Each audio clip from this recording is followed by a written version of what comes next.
I think we've done 4 continents at this point, and since that record came out, we've probably played close to 300 shows at least, maybe. I gotta check If because not 300, is very close. Shot. What bad could happen? He either says Yeah. no, whatever, and or he doesn't respond, whatever, and we move on. We did, and it was like maybe a month later we heard back, and he just emailed us. Said, hi, this is Patrick Stump. I was sent your song. I like it. I would love to sing on it. we were And like, yeah, and That's awesome. Yeah. I feel like every song that we've ever written for Catbite ends up on a record. It's just those Yeah. aren't ready yet. Like I don't really like the idea of like writing a song and then just like trashing it. When we were a lot smaller band, it was very difficult to look it up. Obviously, there's no space, but like a lot of people would just put cat and then bite, and then you just get shown a bunch of images of infected arms. We've learned a lot about cat safety.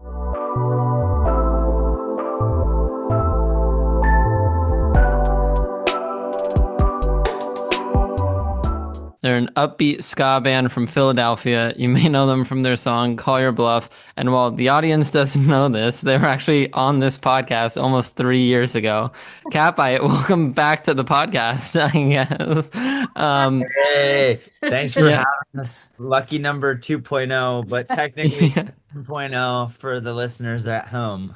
Yeah, exactly. No, I'm so glad we finally got to do this. I had you on like back in 2022 or something like that. And then had like audio file problems. They corrupted when I tried editing.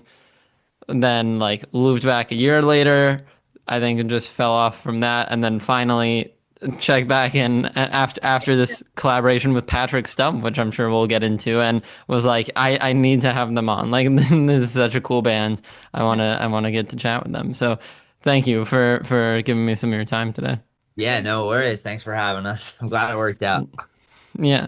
So like the song with Patrick Stump, which even I love, it's like one of my favorites from the new EP, but it's part of this larger EP that you've put out, Doom Garden. Just tell me more about like that project as a whole and what went into it.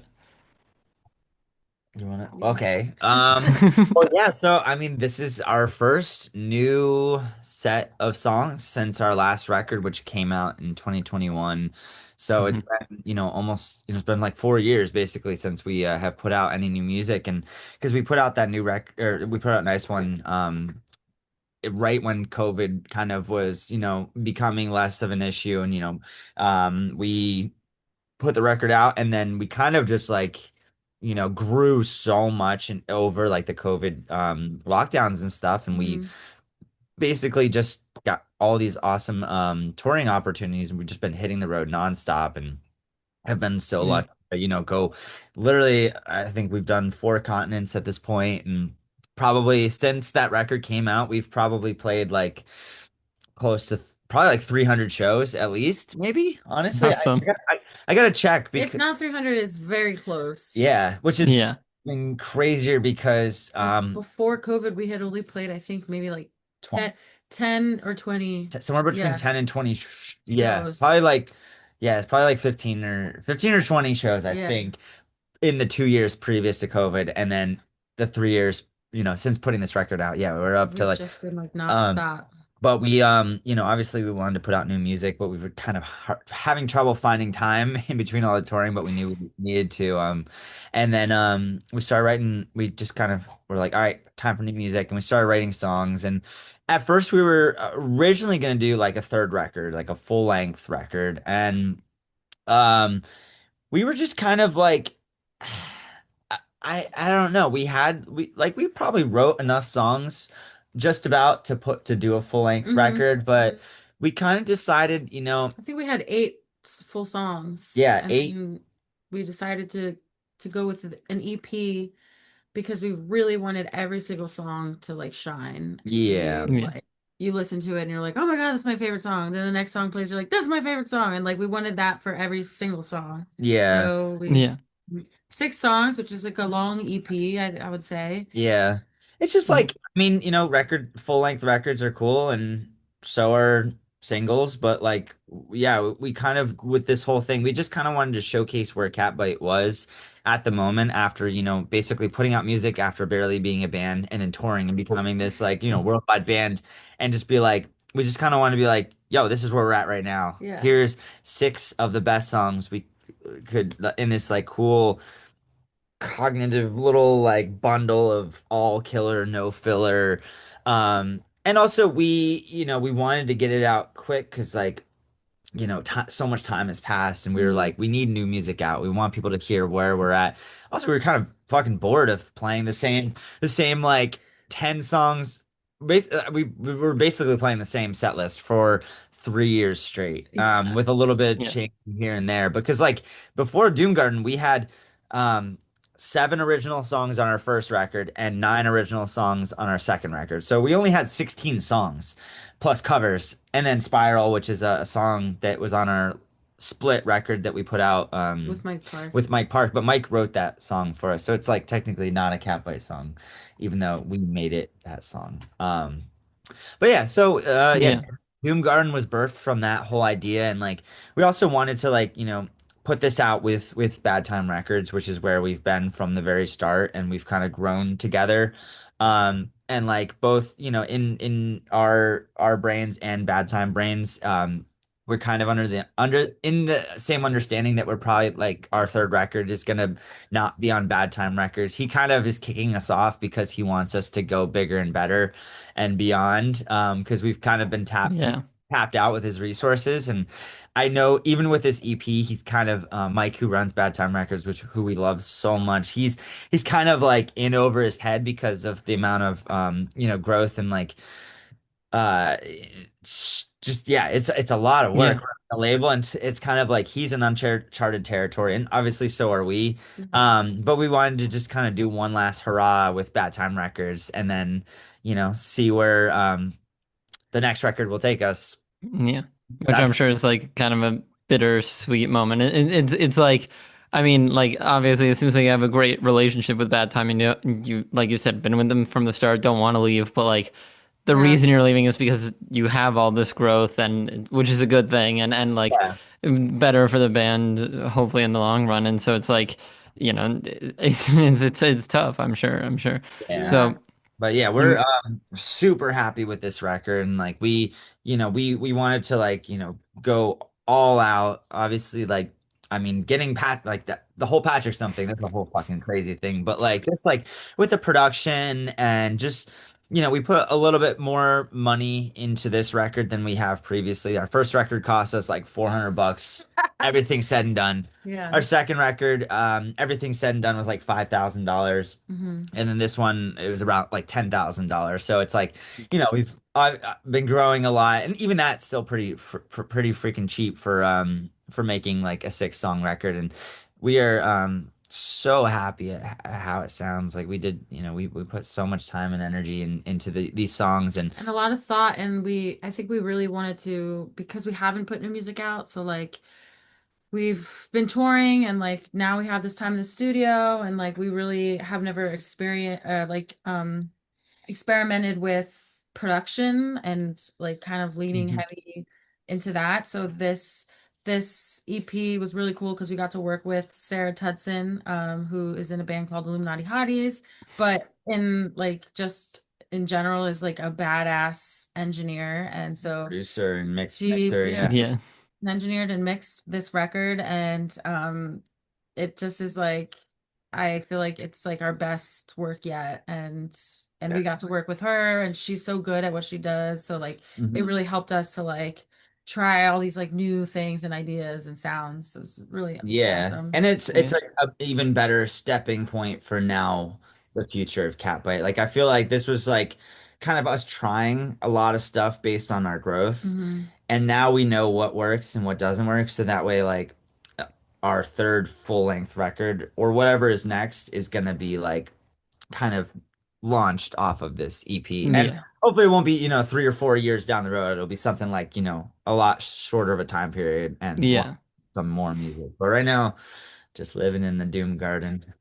Yeah, which is great, great. That's a perfect segue because I was gonna bring up working with Sarah Tudzin, that like producer collaboration. I feel like there's something special with records when they bring in like a producer to like like executive produce, like work on kind of the project as a whole versus just like getting the who's who for each song and whatnot. It kind of helps like keep everything cohesive. And it sounds like it did a great did great work for you guys like creatively. Like gave you ideas going forward, and you kind of know what works or what doesn't or what to listen for going forward. Yeah, Um, she was like so easy to work with and just like she's so cool. She's hilarious. Yeah. She actually stayed with Tim and I. Slayton his Stayed dad right here. in this room. Um, And we were in the studio for 9 days, and a lot of the songs were like pretty much almost like finished, and there was like one or two of them that we really like. they were like probably every song except for Tired of Talk Yeah, was probably at about 85% completed yeah. when we brought it into the studio, Tired of which Talk was like 65% maybe. yeah, it was like, but that was purely like intentional because we knew from the beginning, like this song is going to be a very simple song, but it's going to have a lot of layers that we can kind of try and experiment Yeah. with in the studio because it's kind of, Well, it, the idea like behind that song originally was I was listening to I don't know, some playlist or something, and one of Ashley Simpson's songs came up called Out of My Head. And uh I was like, I said to Tim, I showed him the song and I was like, I want to write a song like this. And and then so we just sat down here and we're like, yeah, kind of learned how to play that song. I'm like, okay, okay, it's it's definitely not exactly like that song not at at all, all, but yeah.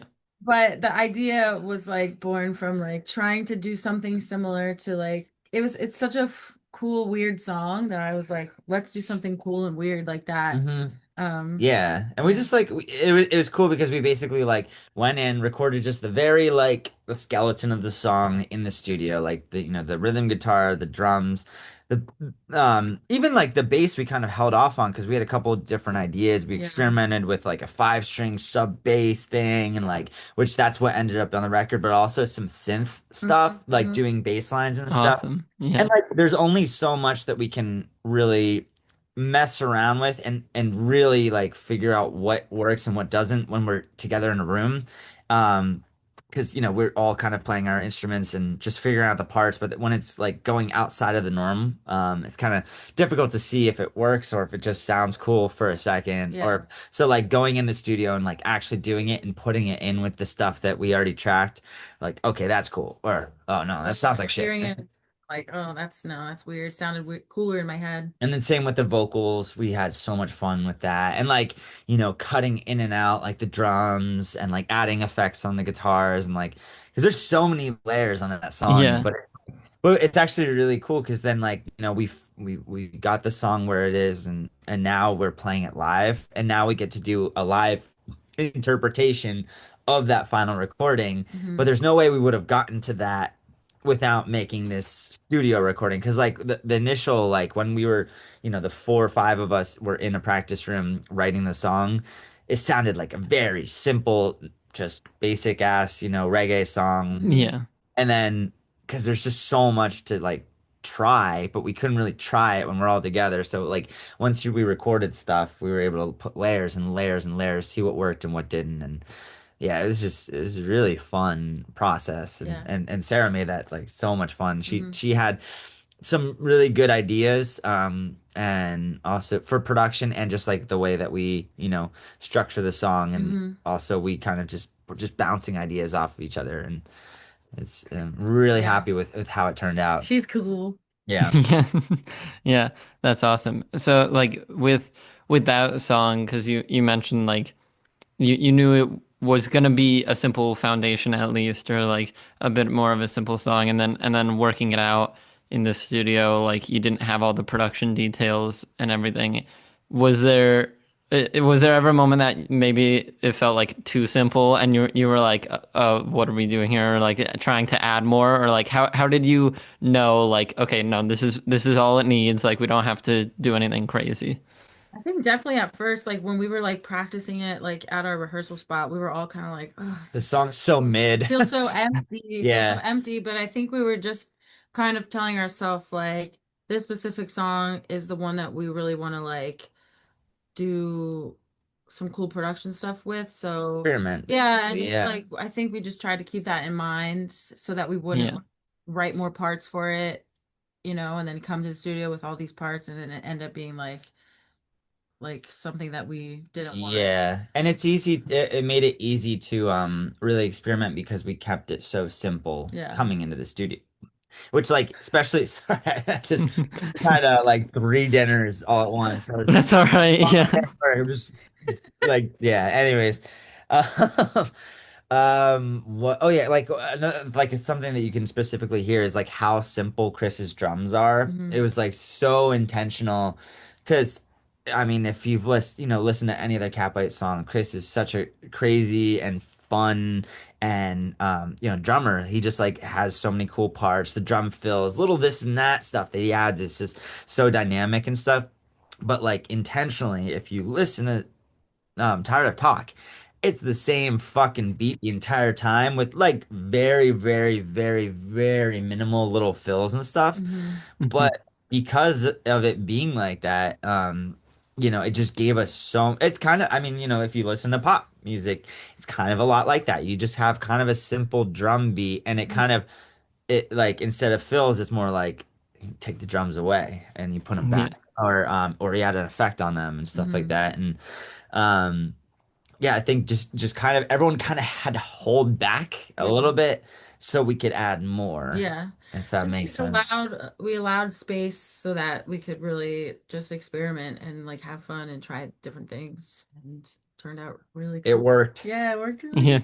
good. Yeah, you got to the final result, the end result, and that's what matters. That then you like whatever journey you need to take to get there. You just got to keep that in mind. Let it happen. Yeah. Let it take whatever shapes it does on the way.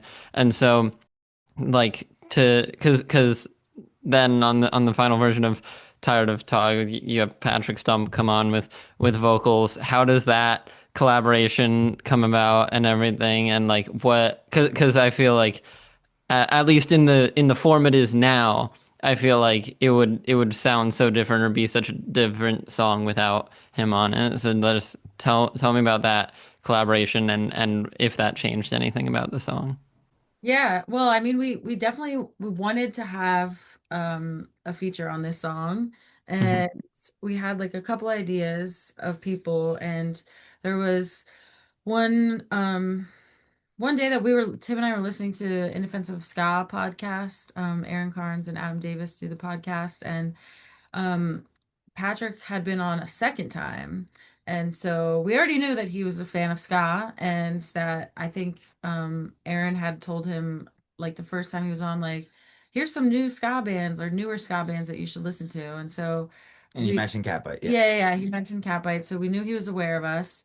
And then the second time he came on, he was like even more talking about what a fan of ska music he is, and he had just like written us his own like just like a traditional ska song, like just instrumental. Where he And played every instrument he and played he every just instrument. And so we were like, dang, like what he's if, really feeling the ska right now. What if yeah, we hit him up? we literally were just like, what if we just, that's it. We just said like, hey, let's hit up Patrick Stump. And so we did because like, shoot the shot and like what else what bad could happen? He either says Yeah. no, okay, whatever, and or he doesn't respond, whatever, and we move on. And so we did, and it was like maybe a month later we heard back and he was like, hi, this is Patrick He Stump. just emailed us, said, "Hi, this is Patrick Stump. I was sent your song. I like it. I would love to sing on it."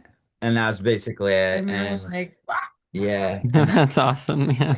and like we had very specific things in mind for like the guest feature. Like Hmm. the song was basically complete, and then we have a bridge section that we left semi-blank, and we're just like it'd be cool to just have someone kind of do some vocal stuff over yeah. there. Either like we'll take Britt's part out and they'll do that, or they can write something over that.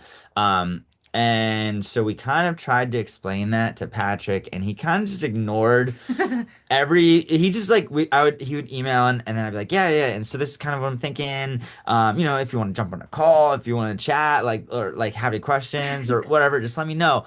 And but I would also be like, yeah, no, how you doing? It's like, I'm doing great. And then just wouldn't respond to any of the things about the music. Honestly, I think he was just really excited about the song. And Yeah. so he ended up sending us like 32 tracks or something. Yeah, it was like Oh wow. 30 vocal tracks and 2 trumpet tracks, which we didn't ask him to play trumpet, Yeah. but he sent it. Sang over the entire song. So he added on like some harmonies and like his, you know, what he's known for is like his the stacks, like layered harmonies. And Yeah. he just you hear that sound and you're like, oh my Like, gosh. that's Patrick Stump. Yeah.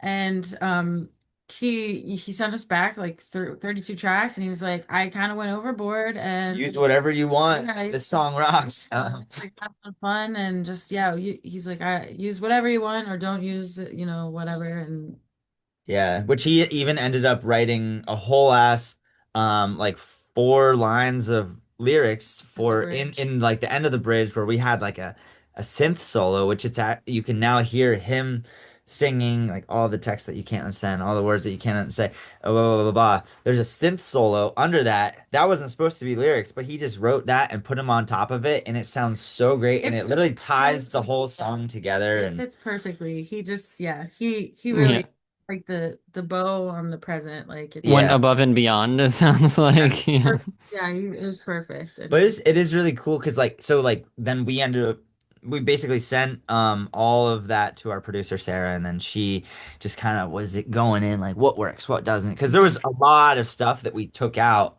Like we had a bunch of harmonies that Britt and Ben had done. mhm. Like the song was basically complete. Like we could have turned Hmm. the pre-Patrick Stump mix, it would have been a great fucking song. Yeah. It was a song. But so we ended up taking out a lot of the harmonies that we did and replaced them with Patrick's on top of Britt's, and then like kind of cut and pasted some of Britt's stuff and like put it in with Patrick's. And Sarah did just an absolutely amazing job of just blending it all together. It sounds like we recorded this like Patrick and Britt in the same room singing into Yeah.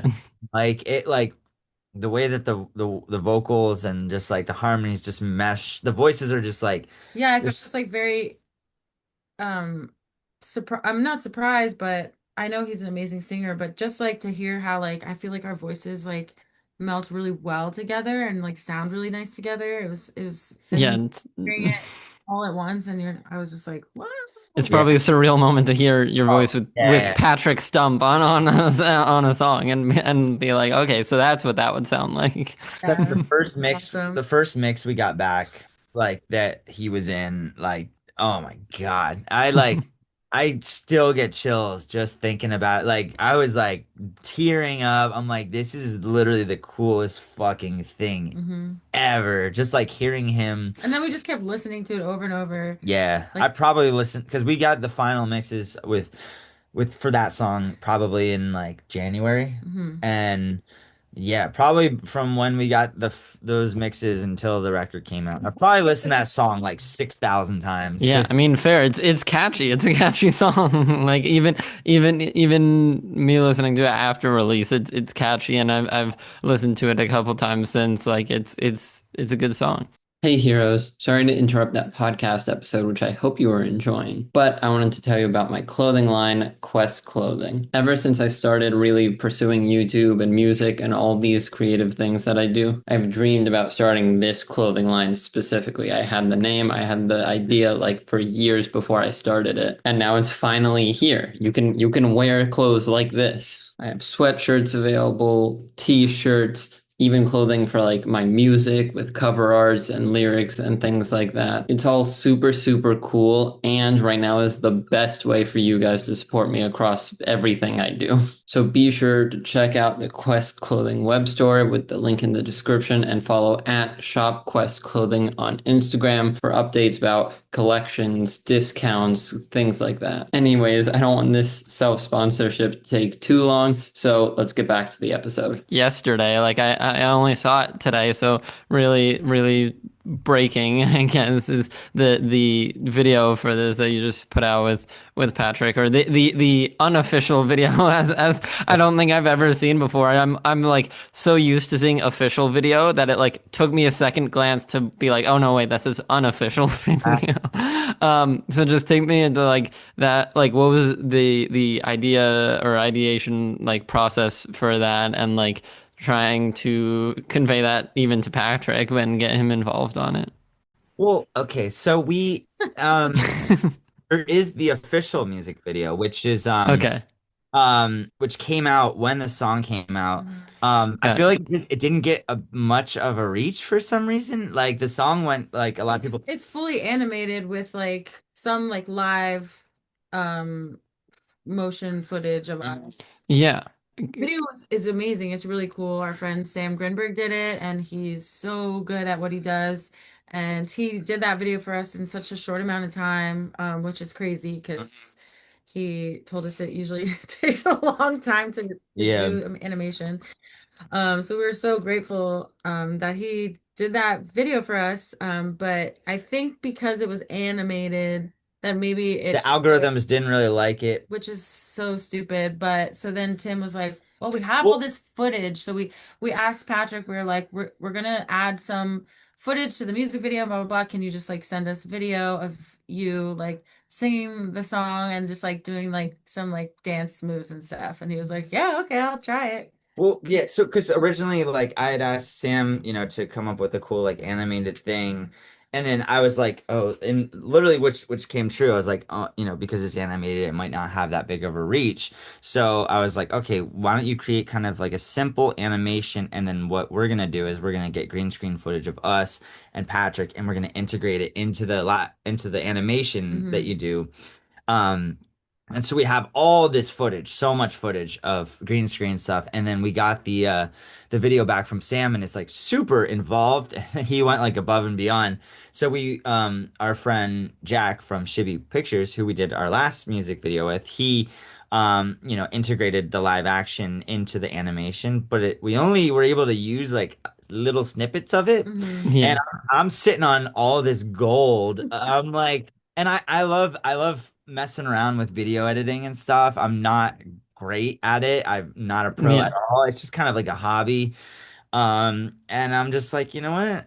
Why don't I just take all this great foot? Like, I have probably like 10.5 minutes of Patrick in front of the green screen, like singing and fixing his hair, dancing, playing trumpet. I'm like, the world needs to see this. And also, like, all the footage of us, like, dancing and playing their yeah. songs.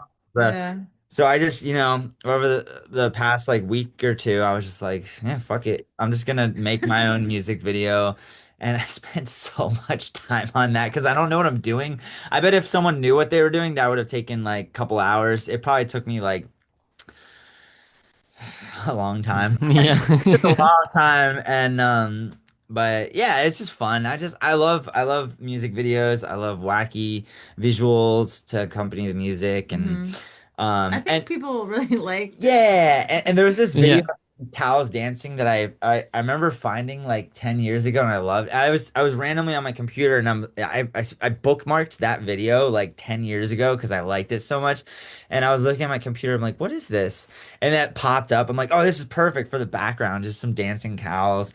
I hope they don't like sue us or anything. It's not like we're making money off of I it, don't but think so. um, I think hopefully, I mean, very. I'm nowhere near a lawyer, not legal advice, but like hopefully you can like definitely say that it was I forget, it might be, I don't, maybe or transformative work. That's it. And be like, we added so much to it and like changed it up so much. Like it's a Yeah. separate thing. It's not just dancing cows anymore.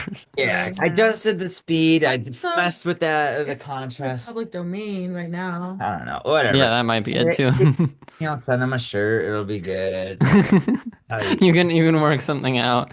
And yeah, and there's always the official animated video, which is also awesome. But it's so cool. It's like just like even just like hearing it with each video, like the animated, and then this one, it almost like changes the vibe of the song and how I'm listening to Yeah. it and like the meaning behind it, which is so cool to like get multiple experiences from the same song.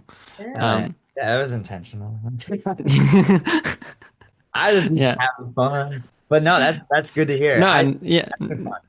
Yeah, and I get the whole thing with video editing. I mean, I'm still like even for all this, I'm still editing on iMovie on my laptop, and there are things that I have to like jump through hoops to do and like try out all these tricks, and then on like some super fancy pro editing software, it's like a button you click, and I was like, okay, that'd be so much easier. Yeah. I wish like a famous like movie editor could just be watching me while I'm doing whatever I was doing and just like Hey, crying. there's a faster way to do that. Yeah. I'm literally like, And they can't stop you. They're not allowed Yeah, to. yeah. and they They can can't. only, yeah, Yeah, that's their torture is they can't. watching you. It took so long. I just yeah, I have no idea what I'm doing. I'm just like, but Yeah. it works. But hey, yeah, it's awesome. And then okay, I think the last thing I'll say for Doomguard because I do want to get into other things in the but just like what back to the start when you mentioned like having more songs and kind of whittling it down to what it is now. How like how do you go about like picking which songs make the cut and then for any songs that didn't is there a chance we hear those down the road as like singles or maybe from the third record, anything like that. Yeah, yeah. Yeah, maybe. I mean, I just feel like the songs that we have for Doom Garden are like they stand so strong like individually and together. And there was just like a few songs that we had that were like left over that I they just weren't quite there We yet. couldn't really agree on how the songs could go. Yeah, They were like songs, but they weren't like they sounded like they were just songs that we wrote to write a to write a song. song. To yeah, Which I mean, a lot of our songs kind of start that way, but we all kind of like once we get together, they become this magical force. And we Yeah. just were struggling on these other two songs that Yeah.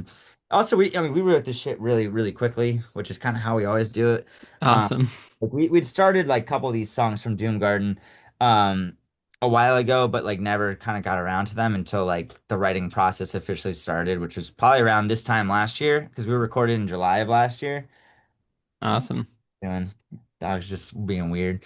That's fine. Um, but yeah, I think I don't know the six songs on this record they just had that spark, and when we got together it just like it felt right. We weren't Yeah. really arguing about how things were gonna go. Everyone just was like, yeah, yeah. Like someone would say something like, "What about this?" And I'm like, yeah, yeah, yeah. Whereas the other two songs there was a lot of clashing. Yeah. Like it should go this way, should go this way. So we Yeah. just kind of Everything kind of set seemed to aside just for now. yeah fall more easily into place with these six songs and the Yeah, other. it came a bit more naturally. Yeah, yeah, Yeah, for sure. especially But those songs are the good. other. Yeah, the others are. Yeah, I They mean, just need some tweaking, but you might hear them maybe down the line. yeah, I feel like every song that we've ever written for a Catbite ends up on a record. It's just those Yeah. aren't ready yet. Yeah. Like, I don't really like the idea of like writing a song and then just like trashing it. I don't think that's ever Yeah. happened.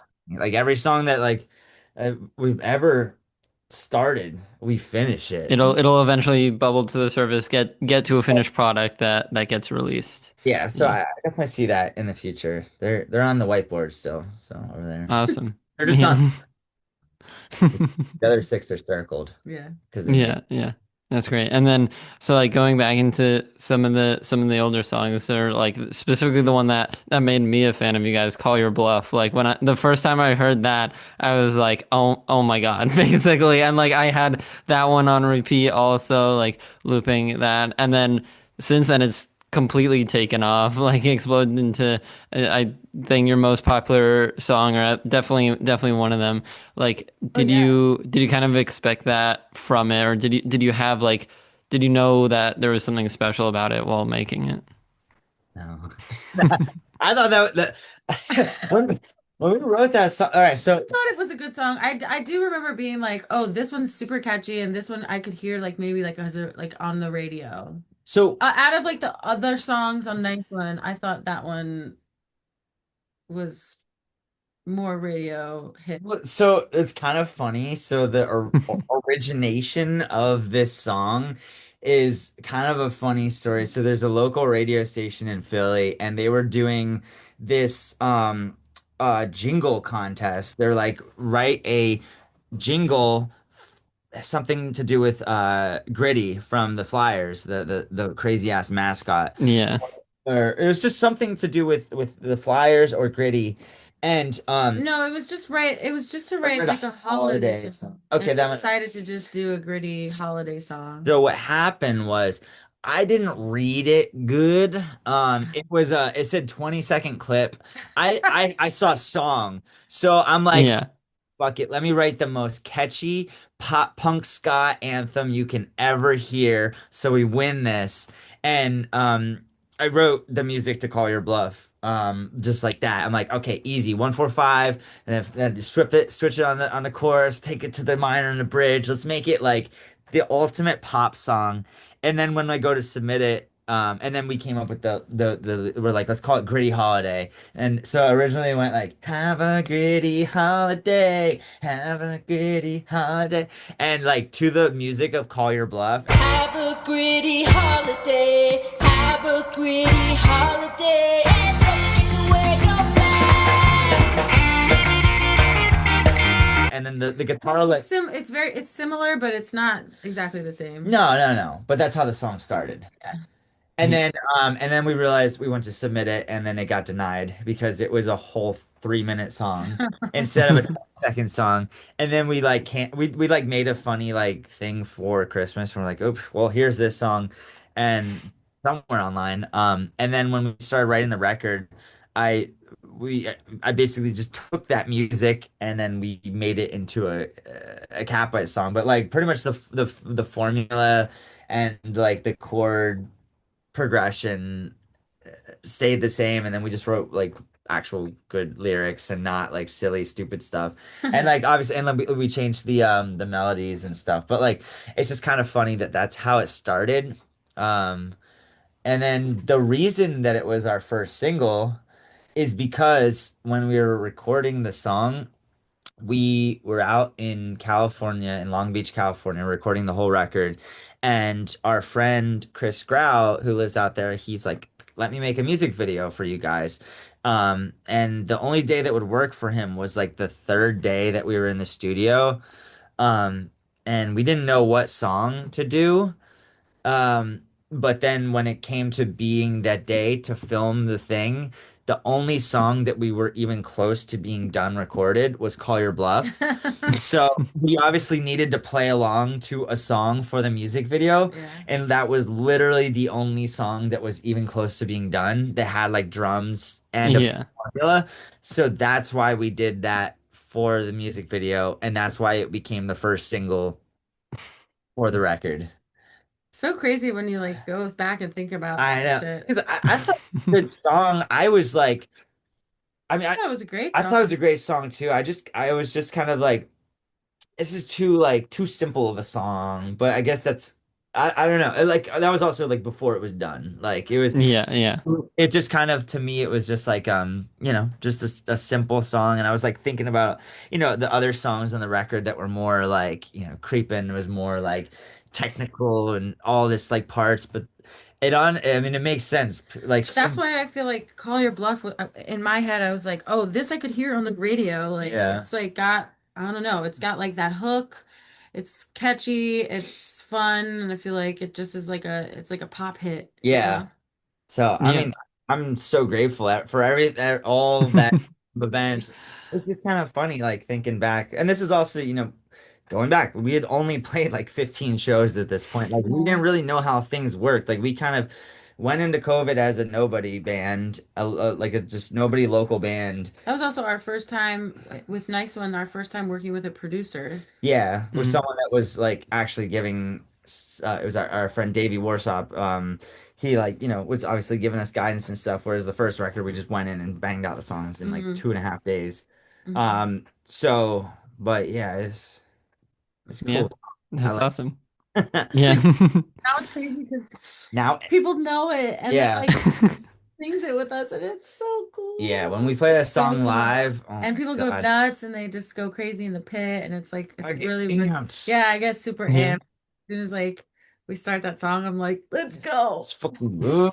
Yeah. Hey, if you're like me and you're interested in the YouTube or creator space, you should check out The Published Press. The Published Press is a completely free newsletter founded by YouTubers Colin and Samir. They host their own podcast talking to some of YouTube's largest creators. They've edited some of the best content I've seen on YouTube, and now they're sharing their knowledge about the YouTube space with you for free. The Published Press comes out 3 times a week, every Monday, Wednesday, and Friday, with everything going on with your favorite creators and platforms. And like I said, it's completely free. Just enter your email address to receive the Published Press whenever it comes out, and that's it. So what are you waiting for? Click the link in the description below, sign up to the Published Press, and get all the info you need on the industry. You keep bringing it up, like since the pandemic, all the touring opportunity you're having. You're even like kind of on tour now, doing shows like all summer. What kind of? I mean, I'm sure it was a crazy change from, like you said, like a couple local shows to now however many hundreds you've done since the pandemic. But just what have shows more recently been like, and like how do you see it changing, getting better in like the coming shows throughout the summer? I think, well, like directly out of like COVID, when restrictions started letting up, I feel like people were so starved for music that Yeah. everyone was like buying up their tickets in advance and like just like going to all these shows, to as many shows as they could. I feel like it's kind of eased up a little bit back into like a normalcy of like people buying tickets day of and stuff like that. But I think that the excitement and the like community aspect of shows is still really strong, and really it's really exciting to see. Just, people have such a good time when they're going to watch music, especially if it's like, some of their favorite bands, and um they bring their friends, and I feel like we've seen and met a lot of people that this was like their first concert, like people from like of varying amount of ages, like young kids to older people, and it's just really cool to see like people getting into music for the first time, or if they've been going to shows for a long time. Like it's a really cool like community. And Blend, yeah, yeah, and I think like that was a big thing, at least for me, like after the pandemic, because even like as things started to ease up was actually like when I started going to like my first couple concerts, like really ever, besides like you know school ones, for like random ones around for like friends and family, that like getting the tickets for like a named band that like people know, like, oh no. And I think but it also gives like more love to like local shows or just like smaller shows, like that experience of being like, I have no plans this Friday night, and then going to get like however much of a ticket to some local venue and seeing the band that plays. Like I have so much more of an appreciation, not just for like the giant arena shows of like my favorite bands, but even like any smaller venue that I get to see. And I've been like going to so many more shows, seeing bands that like I no longer feel the pressure of like needing to be a true fan or like know all the songs to go to a concert. Like I'll go knowing a song or even no songs, and just like try to enjoy it. yeah, for sure. So, and then I'm also curious, like I may have asked you this way back the first time we tried to record, but have obviously forgotten since then. Just where does the name Catbite come from, and like coming up with the band name originally? I like cats. Awesome. Yeah. Like cats. But Tim had been like uh in his old ska band, he was um the like rhythm guitar player, and like he didn't really write any of the music. Just kind of just like more go play the shows, learn the songs And as they the are. band, Yeah, yeah. and he was And More very of a member than like any kind of frontman or writer or anything. exactly. And yeah. so like towards the end of that band, I think is when you started writing like your own like Yeah, but I was too nervous to show anyone because I had yeah. no like stuff. No, I didn't think they were any good, and Yeah. just save any and every song into my iTunes and you need an artist, so I just wrote the name Catbite. And this goes back like 10, 11, 12 years. I have like artwork that I made, art and stuff that I made like 10, 12 years ago. Just like merch and like posters and stuff. I'm like, I'm gonna start a band called Catbite one day. But yeah, basically any demo or any song I wrote, whether it was like a hardcore song or a ska song or I was all over the fucking place, but it would just go into the Catbite folder. And then when we started Catbite, it was like, can we call the band Catbite? And Britt said, yeah. And then our original bass player Johnny loves cats, and he said, sure. And Catbite since, and Yeah, he brought the name to me, and I was like, "That's a really cool name. I'm cool with it." yeah, Yeah. it just sounds like a cool band, you know? Yeah, I was gonna say I like it. It adds some like cat bite adds like especially bite at the end adds that kind of like punkier, more ska like energy to it, and like I feel like matches the music that you guys make really well. Yeah, Cool. and I feel like, and no shade to like the ska bands that are like the whatever, like a lot of them are Yeah, the something. Or the something something. Or the sun, yeah. I feel like we like when we were thinking about names, we really didn't want to do that. We yeah. Yeah. wanted it to be like something different. Differentiate yourself and like not like be different Yeah, or to be different. Yeah, not be the same. Yeah, it's simple, easy to remember, easy to say, yeah. but also, I It's mean, difficult to look it up though. well, at first, when we were a lot smaller band, it was very difficult to look it up because I mean, obviously there's no space, but like a lot of people would just put cat and then bite, and then you just get shown a bunch of images of infected arms, and we Yeah. learned a lot about cat safety and like sure you go to the emergency room if a cat bites you Immediately, immediately you can lose a limb, you could die. you could actually die. Yeah, which kind of It could makes it become infectious and like yeah, which kind of makes it even more badass cat bite. uh Yeah, but now it's a lot better. You type if you especially if you do cat bite band. one word or cat bite band, it's like just cat bite in general. I think we kind of pop up now. Yeah, yeah, But yeah, it was kind of my intention at first was like one word, so it's not cat bite. It'll yeah. be easy. yeah. Cat bite. Cat bite, Mhm. cat bite. Okay, wait. Cat bite. And so yeah, that's awesome. And I'm curious because you also mentioned like the song you did with Mike Park before you like it stuck with me since you mentioned it. You were like it doesn't feel like a Catbite song because you didn't write it. It was more that. So like is that kind of the X factor or the thing you need to make it feel like Catbite, like be the people writing the music? Well, he gave us a very like bare bones for it was like him playing an acoustic guitar and Hmm. he was like, and then that's why at the end of it he says, and we added it onto the end of the song because it was so funny. He says, or something like that. Yeah, because he like yeah, it's literally like him with an acoustic guitar playing into his computer speaker, and then he sent it typed out the lyrics and he sent that in like a voice memo, and Yeah. at the end he's like or something like that. Yeah. So we like took that clip and put it at the end of the song. Yeah.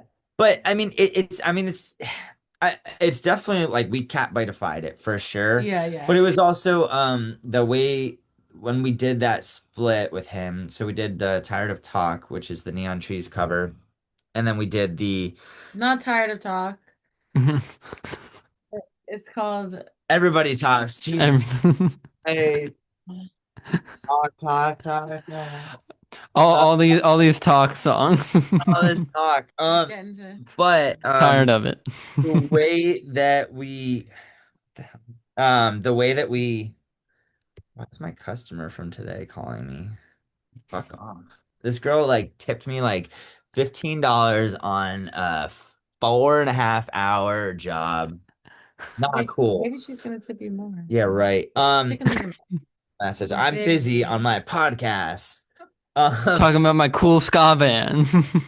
Oh man, you don't even know. No, what's crazy? Is her name is Sophia, not Sophia. Can Got you get it. a thumbs down for Sophia in the chat? Stop. Yeah. Anyway, no, she was a jerk to us. But yeah, so that split that we recorded with Mike, it was like it wasn't like with the same intentions of like tensions and energy and like planning and stuff as like a record.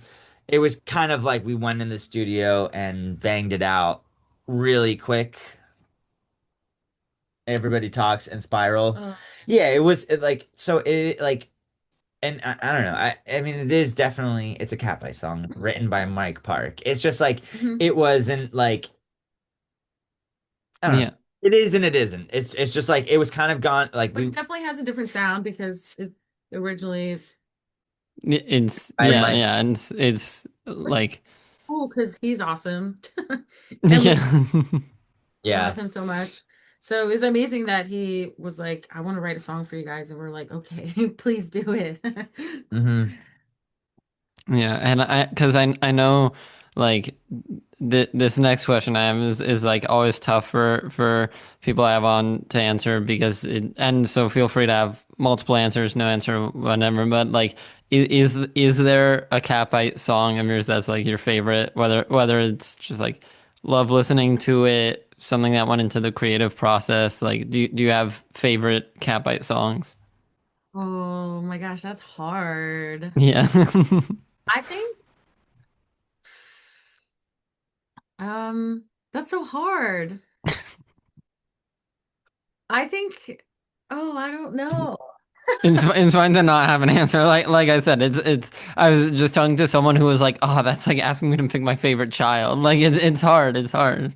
I honestly I feel like the songs off of Doom Garden are like so good and I'm so proud of them and a few of them are like pretty personal for me. So I think I'd probably say deteriorate and remediate are like my top favorites. Yeah. I was see, I feel like there's a lot of different ways to look at that. Like what's my favorite to play, what's my favorite to listen to, what was Yeah, yeah, to write. There's so many different ways of answering that. But if I were to strictly say like what's my favorite song to play, after playing all these new songs, we played them all every song on the EP for the first time this past weekend for their first four shows of the record release shows in the Midwest, which were amazing.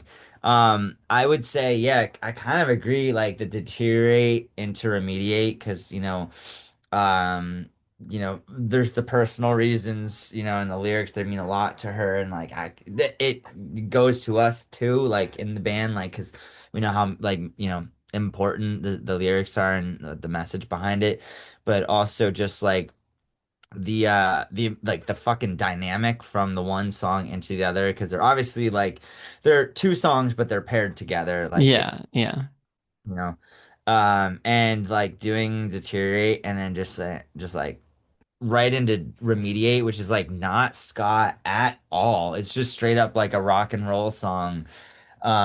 Also the guitar solo is so much fucking fun to play. It's so simple but like gets me going. I'm like, yeah, yeah. it's just a really fun song to play, and it's catchy shit. It's been stuck in my head for since we recorded it. I can't get it out. That's awesome. Yeah. So that's my vote. Nice. Yeah. And then I guess like I mean maybe even like Patrick Stump or Fall Out Boy was up there, but do you have any kind of like dream collaborations of like artists or bands that you want to work with someday? I would love to work with Paramore. That'd be awesome. Yeah. Yeah. And I would like to work with Paramore because I know how happy it'd make her. Plus, it'd We're be cool as shit. close. We're now We're in inching our way. the pop punk Yeah. Yeah. with Patty Stump and I mean honestly it would be really cool to do like something with Fall Out Boy too. I mean even if we just got to play shows with them, that would be amazing. Yeah. Yeah. There's just I've been a big fan of Fall Out Boy. I've just been a pop punk kid like a long time, so Yeah, which is awesome. You know, like I said before we started this, I've been getting into them more in the past year and a half or so, but like just from what I've seen, they seem like they'd be awesome to just like hang out with backstage or like on some kind of tour, like if you got to do opening shows for them or something. that would be awesome. yeah. Let us know. Pop punk. Yeah. Awesome. And then I guess like I mean there's no rush because Doom Garden kind of just came out and now you're on tour all summer, which I'll try to catch a show. I'm back on the East Coast for the summer now, and you'll be near me with the Queen show, so I'll try to make it out for that. I'm in New York, so I'll try to Yeah. make it to that. But so no rush to like have anything new on the horizon. But is there any ideas, visions for like what comes next for Catbite, or is it just like kind of enjoying the moment being on the road? Yeah. I mean, we're always like, 13 steps ahead. At least I am. Yeah. Um, but I'm trying my best to just like fucking enjoy this shit. Like this is our biggest year yet. Yeah. Most tour dates I think ever for in a year. But also it's like we're doing headline stuff for like the first time, like officially, and we have a bunch of stuff that's not even announced yet for this year. That's Um, awesome. Crazy because our tour dates are like it's a very long poster. Yeah, yeah. No, I was looking at it. I was like, this is crazy. They're going everywhere. Yeah. But yeah, it's just like I think this year and now that we finally have new music, we're kind of at this new we've graduated up to another level where we're doing like the headlining stuff and um just like it's cool to just see our growth and got our I'm just like constantly in my head about this, a lot of imposter syndrome. I think we all are, but like Yeah, these past four shows this past weekend and we did Detroit, Chicago, Milwaukee, and Cleveland, which, first time headlining in almost every one of those cities. Mhm. And it just, I'm like, cool, maybe 20 people show up. I don't know. I don't know. And then there's, 150, 175 people like every single night. yeah, And not only that, but like they're singing every word. And it's like, we've done all these massive shows like opening for bands and, winning over the audiences. And, obviously there's a couple of people that know our songs, but just like getting to, for the first time ever, we got to play four shows in a row where we were the big guys. Yeah. We were the yeah, yeah. top Catbite was at the dog. top of the poster. And like, It's so cool and it's so like rewarding and fulfilling. It's a lot of work, so much work. so much work, Yeah, Oh, but it's so cool to have people show up and they're there for you yeah, and yeah. they even know the new songs and it's like it's yeah, just crazy to me It's and a whole nother layer to it and everything. best feeling. yeah. I'm excited for next weekend because now we get to do Philly, New York, Baltimore, Austin, which is like our home, especially the Philly one. It's like I think Yeah, like we're like less than 100 tickets away from selling it out, and Yeah. it's like 500 capacity venue. It's that'd gonna be awesome. Hometown show. Yeah, we It's got gonna be props. We've got we don't have fog because they don't let us have fog at that venue, but cool. don't No, they're hard no on the fog. But we damn. got a bunch of cool special lights because it's like I don't know if you know the place is called the First Unitarian Church. It's a legendary punk venue in the basement of Awesome. it's like massive. It's like a Yeah, whole 500 cap venue. But it's a church basement, so the lights aren't that cool. So we got our own lights. And like awesome. we got a bunch of things Well, you set up. sold me. If you're listening to Yeah. this, that it's I'm trying to think. It's possible that when is that show? 30th. Okay, yeah, it's that show may have passed, I think, but get tickets for whatever upcoming shows of Catbite are here. You sold me. It's hmm? Got plenty more shows. Plenty Yeah, more. so many more like throughout the summer, beyond the summer. I like international, US, like they're everywhere. So you got plenty of time. Go get tickets, go listen to Doom Garden and just thank you both so much for coming on. I'm glad we finally got to do this. It Yeah. was a fantastic time.